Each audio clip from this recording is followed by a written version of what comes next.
कहानी की शुरुआत होती है और हमें कुछ मिलिट्री ट्रक्स को दिखाया जाता है जो एक सीक्रेट कंटेनर को शहर से दूर ले जा रहे थे। किसी को नहीं पता था कि उसके अंदर क्या है, पर उन्हें जितनी जल्दी हो सके उतनी जल्दी उसे शहर से दूर ले जाने के ऑर्डर्स मिले थे। इसमें क्या हो सकता है, इस बारे में दो सोल्जर्स आपस में बात कर ही रहे थे कि तभी सामने से आती एक कार उनसे टकरा जाती है, जिससे होने वाले धमाके से वो कंटेनर उछलकर दूर गिर जाता है और वो ओपन हो गया। सोल्जर्स ने इसके बारे में अपने सीनियर्स को रिपोर्ट किया, पर सामने से जवाब आया, वहां जो भी जिंदा है उन्हें लेकर फौरन वहां से भाग जाओ और जो घायल है उन्हें वहीं छोड़ दो। इससे पहले वो सोल्जर कुछ समझ पाता, उस कंटेनर से एक आदमी बाहर आता है जिसने पलक झपकते ही उसके सारे सोल्जर्स को मार डाला। वो जल्दी से भागते हुए बहुत दूर आ जाते हैं। उन्हें लगा वो जो भी चीज है यहाँ तक नहीं आ पाएगी, पर तभी उस आदमी ने उन पर हमला कर उन्हें भी मार दिया। मरने के कुछ देर बाद वो सोल्जर्स फिर से उठ खड़े होते हैं, क्योंकि अब वो एक ज़ॉम्बी वायरस से इन्फेक्ट हो चुके थे। बदकिस्मती से लॉस वेगस शहर, जो दुनिया की कुछ सबसे ज्यादा आबादी वाला शहर है, उनसे ज्यादा दूर नहीं था, जिसके बाद उन्होंने उस शहर में जाकर वहां के लोगों को इन्फेक्ट करना शुरू कर दिया। ये वायरस इतनी तेजी से फैला कि देखते ही देखते पूरा शहर इस वायरस की चपेट में आ गया और इस एरिया को क्वारंटीन करना पड़ा। सरकार ने उन्हें रोकने के लिए पूरे शहर पर बॉम्ब गिराए, हथियार बंद सैनिकों की पूरी फौज भेजी, लेकिन इस एरिया में आने वाला हर एक आदमी इन्फेक्ट होता चला गया। वायरस को रोकने की सरकार की हर मुमकिन कोशिश नाकाम रही, जिसके बाद आखिर में उन्हें पूरे शहर को बंद करना पड़ा। अब ना कोई अंदर जा सकता था और ना कोई बाहर आ सकता था, लेकिन इसके बावजूद कुछ लोग ऐसे थे जो चोरी करने के लिए इल्लीगली अंदर जाते थे। लॉस वेगस को पैसों का शहर कहा जाता था, पर वायरस की वजह से सबको अपने अपने घर और तिजोरी में पड़े पैसों को वहीं छोड़कर भागना पड़ा। ऐसा माना जाता था कि वहां के कसिनोस में अब भी इतने पैसे दफन हैं जो अगर किसी को मिल गए तो उसकी 7 पुश्ते ऐश की जिंदगी जी सकती थी। हम यहाँ स्कॉट नाम के एक एक्स मिलिट्री सोल्जर को देखते हैं, जो कभी वेगस में एक मिलिट्री सोल्जर हुआ करता था, पर अब वो एक मामूली शेफ की नौकरी करता है। एक दिन वो रोजमर्रा की तरह अपना काम कर ही रहा था कि तभी उसे पता चला कि तनाका नाम का आदमी उससे मिलने आया है। तनाका कोई मामूली शख्स नहीं था, उसका स्कॉट जैसे आदमी से मिलना ही बड़ी बात थी। लॉस वेगस में उसके कई कसिनो हुआ करते थे, पर अब सब धूल खा रहे हैं। स्कॉट जानना चाहता था कि वो उसके पास क्यों आया है, जिसके बाद तनाका ने उसे बताया कि वो उसे एक खास काम सौंपना चाहता है। दरअसल क्वारंटीन जोन में आ रहे उसके एक कसिनो की तिजोरी में अब भी $200 मिलियन पड़े हुए थे, जिन्हें निकालने में उसे उसकी मदद चाहिए थी।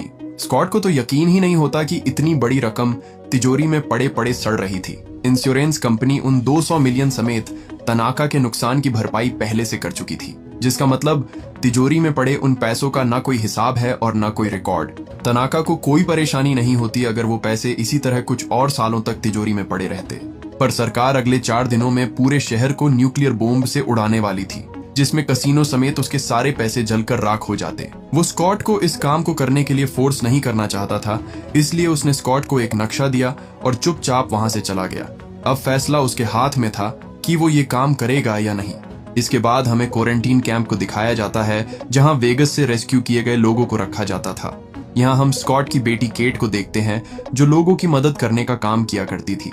रीटा नाम की एक औरत जो केट की दोस्त भी थी, उसे बताती है कि कल वो क्वारंटीन जोन में जाने वाली है, जिस पर केट ने उसे ऐसा करने से साफ मना कर दिया, क्योंकि अंदर बहुत खतरा था। पर रीटा कहती है कि वो बस कुछ देर के लिए अंदर जाएगी और वहां से कुछ पैसे लेकर वापस आ जाएगी। उसने कुछ लोगों को ऐसा करते हुए देखा था।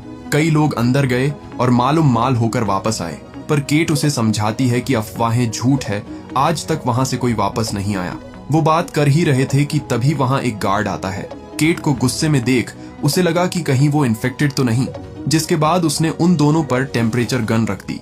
उनकी बॉडी का टेम्परेचर तय की गई लिमिट से कम होता तो अपने आप गोली चल जाती, पर खुशकिस्मती से ऐसा नहीं होता।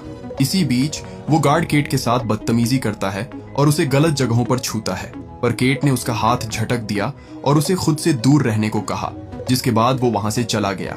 रीटा बोली, ठीक है, मैं अंदर नहीं जाऊंगी, पर हमें बच्चों को सुरक्षित जगह भेजने का कोई और तरीका ढूंढना होगा। उधर हम स्कॉट को देखते हैं, जिसकी एक बुरे सपने से नींद टूट जाती है।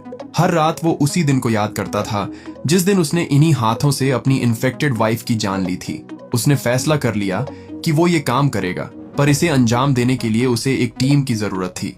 तनाका ने उसे कहा, एक टीम बनाओ जिसमें एक तिजोरी तोड़ने वाला और एक पायलट हो जो काम होने के बाद तुम्हें वहां से निकाल सके। इसके बाद स्कॉट अपनी पुरानी दोस्त मारिया के पास जाता है जो अब एक कार रिपेयर शॉप चलाती थी। उसने मारिया को इस ऑफर के बारे में बताया और कहा, आज तक हमने कितनों को बचाया पर हमें बदले में क्या मिला, लेकिन इस बार हमें खुद के लिए कुछ करने का मौका मिला है। मारिया उसके साथ चलने को मान जाती है, लेकिन उन्हें एक और आदमी की जरूरत थी। वो विल नाम के आदमी के पास जाते हैं जिसे ज़ॉम्बीज को मारने का एक्सपीरियंस था। सिर्फ वही था जिस पर वो इस पूरे मिशन में भरोसा कर सकते थे। फैसला हुआ कि तीनों 15-15 मिलियन डॉलर्स लेंगे और बाकी के 5 मिलियन को टीम के बाकी मेंबर्स में बांट दिया जाएगा। इसके बाद वो मिरियन के पास जाते हैं जो एक पायलट थी। उसे तो पैसे की इतनी जरूरत थी कि वो काम सुने बिना ही साथ आने को तैयार हो जाती है। इस तरह उन्होंने कुछ और लोगों को भी अपनी टीम में शामिल किया जिन्हें हथियार चलाना आता हो और ज़ॉम्बीज से लड़ने में उनकी मदद कर सके।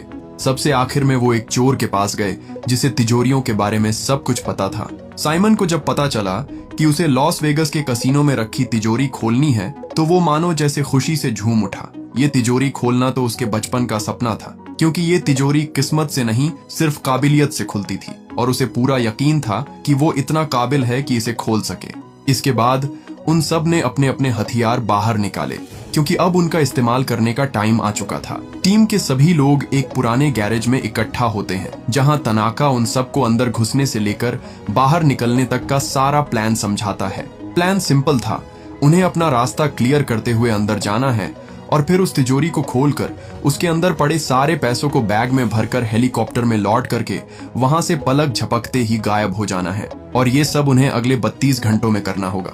लेकिन जब उनमें से एक को पता चला कि उन्हें क्वारंटीन जोन में जाना है तो वो साथ चलने से मना कर देता है, क्योंकि वो इतने कम पैसों के लिए इतना बड़ा जोखिम लेने को तैयार नहीं था।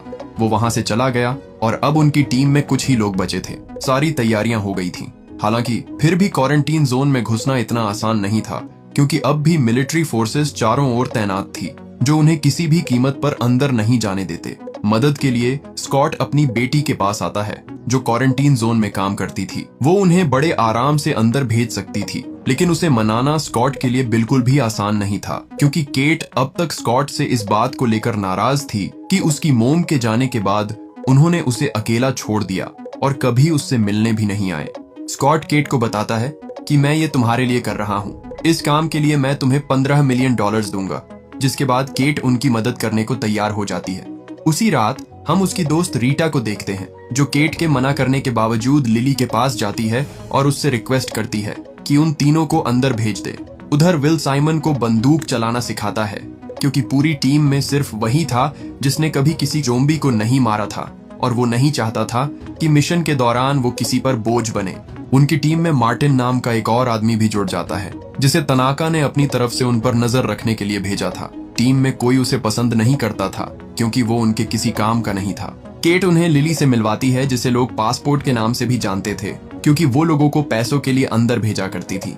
अपना काम खत्म करने के बाद वो वहां से जा ही रही थी कि तभी उसने रीटा के बच्चों को रोते हुए देखा। जब उसे पता चला कि लिली ने रीटा को अंदर भेज दिया तो वो गुस्से में उसे जोर का घूंसा मारती है और उससे पूछती है कि तुमने उसे अंदर क्यों भेजा। अब इसमें लिली की भी कोई गलती नहीं थी। उसे नहीं पता था कि रीटा के 2 बच्चे भी हैं और ना उसने ये बात उसे अंदर जाने से पहले बताई थी, वरना वो कभी उसे अंदर नहीं भेजती। स्कॉट कहता है कि अगर वो हमें मिली तो हम उसे वापस ले आएंगे, पर केट जानती थी कि वो सिर्फ वहां पैसों के लिए जा रहे हैं। अंदर जाकर उसे वापस लाना तो छोड़ो, उसे ढूंढेंगे भी नहीं। वो भी साथ चलने को कहती है, पर स्कॉट ने उसे साथ चलने से मना कर दिया क्योंकि इसमें बहुत खतरा था। लेकिन केट भी कम जिद्दी नहीं थी।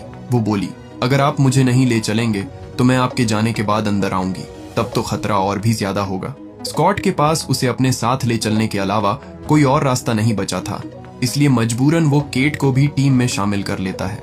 इसी बीच लिली ने उस बदतमीज गार्ड को उनकी ओर आते देखा और स्कॉट से कहा, उसने हमें देख लिया है, इसे भी अपने साथ ले चलना होगा, वरना ये बाहर जाकर सबको खबर कर देगा और हमारा पूरा प्लान चौपट हो जाएगा। इसके बाद वो सभी एक सीक्रेट डोर से होते हुए क्वारंटीन जोन के अंदर जाते हैं। एरिया शुरू होते ही उन्हें अपने सामने ढेर सारी लाशें पड़ी मिलती हैं, जिन्हें देखकर साइमन के तो डर के मारे पसीने छूट जाते हैं। लिली उन्हें बताती है कि ये लोग सूरज की रोशनी को झेल नहीं पाए, जब बारिश होगी तब इन्हें देखना चाहिए, कुछ बूंदें गिरेंगी और ये फिर से जिंदा हो जाएंगे। उन्होंने जितना सोचा था ये शहर उससे भी ज्यादा खतरनाक था। ज़ॉम्बीज ने पूरे शहर को जीता जागता कब्रिस्तान बना दिया था। थोड़ी दूर चलते ही उन्हें किसी की आवाज सुनाई दी, जिसके बाद लिली उन्हें तुरंत ही छुपने को कहती है। उनके सामने एक ज़ॉम्बी टाइगर आता है जो इस रास्ते को गार्ड करता था, पर वायरस की वजह से उसके स्मेल करने की सेंस जा चुकी थी, इसीलिए वो उनकी मौजूदगी को भांप नहीं पाता और चुपचाप वहां से चला जाता है। इसके बाद लिली नेथन के पास आई और उससे उसकी गन मांगी, पर नेथन जैसे ही उसे अपनी गन देता है, लिली उसके पैर में गोली मार देती है। सब पूछते हैं कि तुमने ऐसा क्यों किया, जिस पर लिली उसे बताती है कि आगे बढ़ने के लिए हमें उनसे सौदा करना पड़ेगा। ये एक तोहफा है जिससे वो खुश हो जाएंगे। अगर हम उनके वसूलों के हिसाब से चलें तो वो हमें छुएंगे भी नहीं। जल्द ही उन सबको पता चलने वाला था कि लिली किसकी बात कर रही थी। गोली की आवाज सुनकर वहां 2 ज़ॉम्बीज आते हैं, पर ये बाकियों की तरह बिना सोचे समझे इंसानों पर झपटने वाले ज़ॉम्बीज नहीं थे। वो उन्हें देखते हैं पर किसी पर हमला नहीं करते, लेकिन वो नेथन को उनकी एंट्री फीस के तौर पर अपने साथ ले गए।